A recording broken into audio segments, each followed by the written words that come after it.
السلام علیکم ورحمۃ اللہ وبرکاتہ۔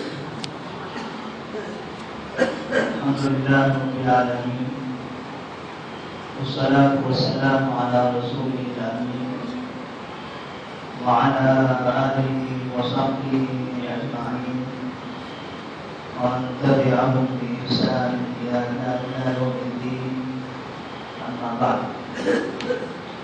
أعوذ بالله من الشیطان الرجیم، بسم الله الرحمن الرحیم۔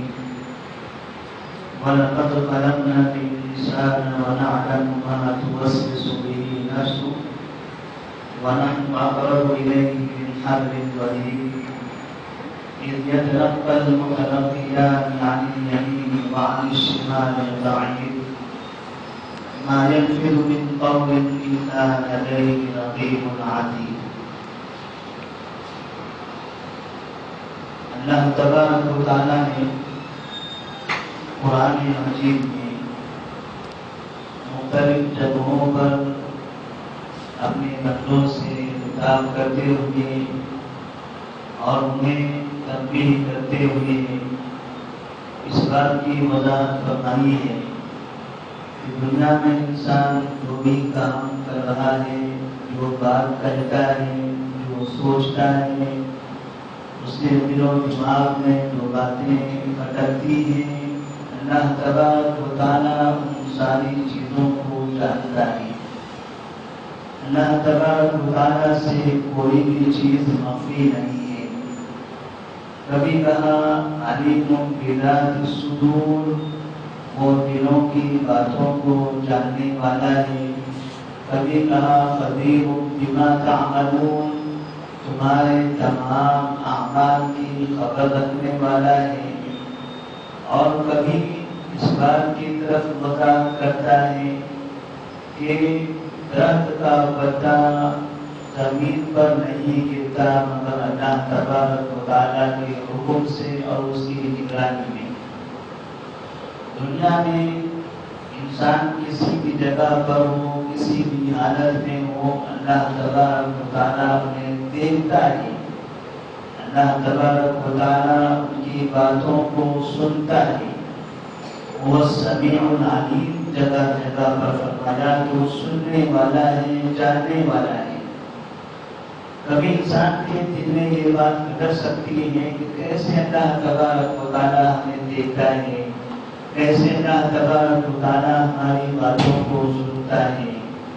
یہاں تک کہ دنیا کے اندر کی ترقیات کو دیکھنے کے بعد بھی کبھی کبھار انسانوں کے دل و دماغ میں شک و شبہات باقی رہتے ہیں، لیکن اللہ دیکھتا ہے، اللہ سنتا ہے۔ اللہ قیامت کے دن ان کا معاوضہ کرے گا۔ آج کی سائنس، آج کی ترقیاتی چیزیں ساری چیزوں کو ثابت کر چکی ہیں۔ دنیا کے اندر بہت سی جگہوں پر جگہ جگہ کیمرے لگائے جاتے ہیں، انسان کی تمام حرکتوں کو نظر کیا جاتا ہے۔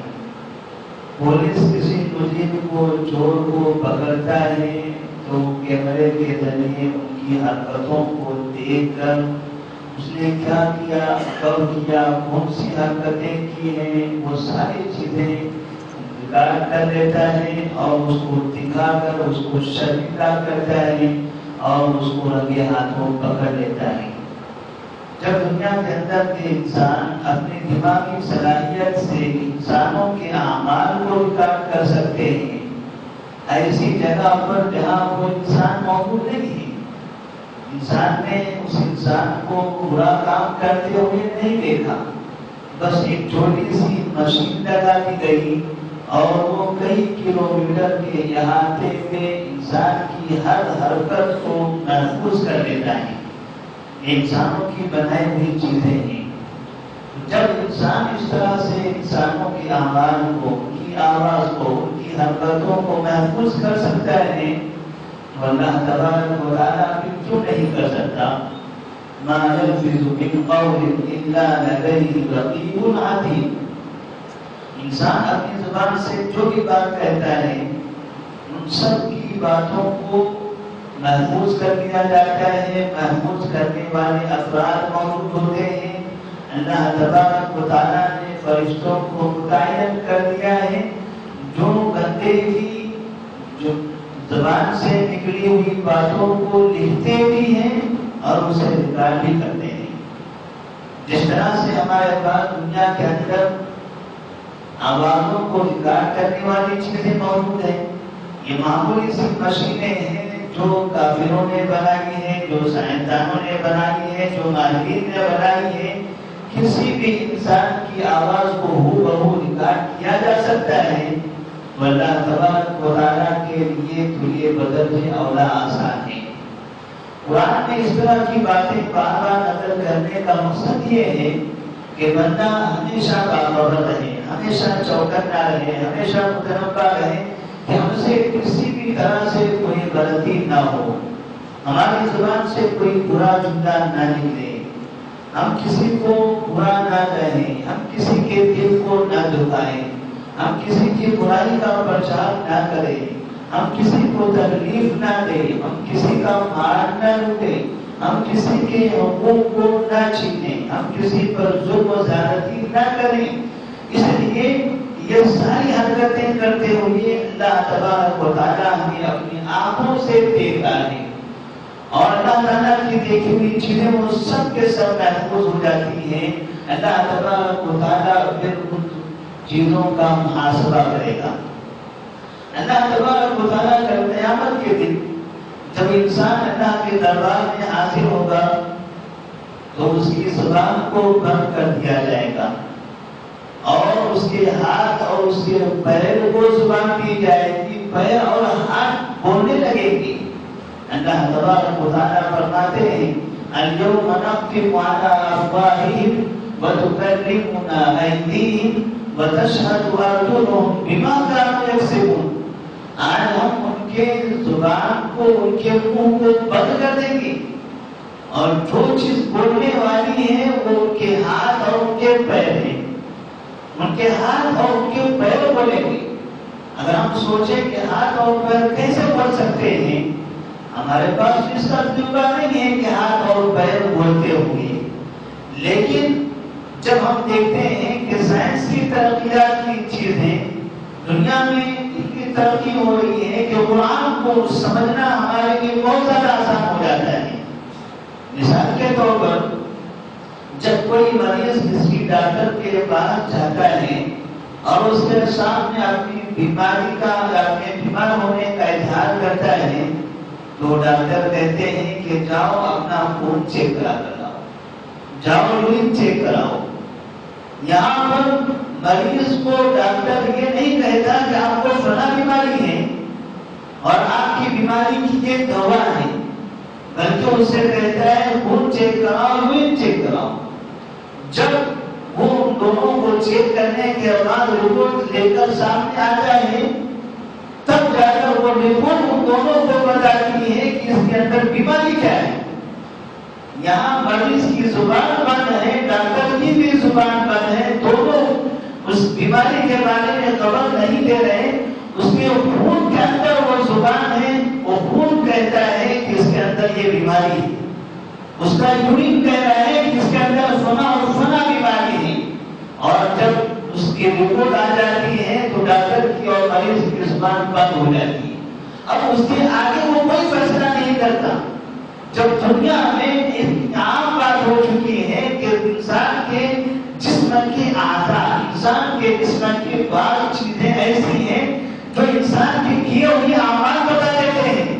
خون یہ بتاتا ہے کہ اس انسان نے جسمانی اعتبار سے کون سا گناہ کیا ہے، اس کو کون سی چیز کھانی تھی، کون سی چیز کا احتیاط کرنا تھا، کس چیز سے بچنا تھا، وہ ساری چیزیں خون بتا دیتا ہے کہ اس کو فلاں چیز نہیں کھانی تھی، اس نے اٹھایا ہے، اس کو فلاں چیز سے بچنا تھا لیکن اس سے نہیں بچا، اس کو فلاں اور فلاں کرنے کے کتاب کا استعمال نہیں کرنا تھا، اس نے وہ کیا، فلاں موسم میں اس کو یہ حرکت نہیں کرنی تھی، اس نے نہیں کی، یہ اس کو خون بتا رہا ہے۔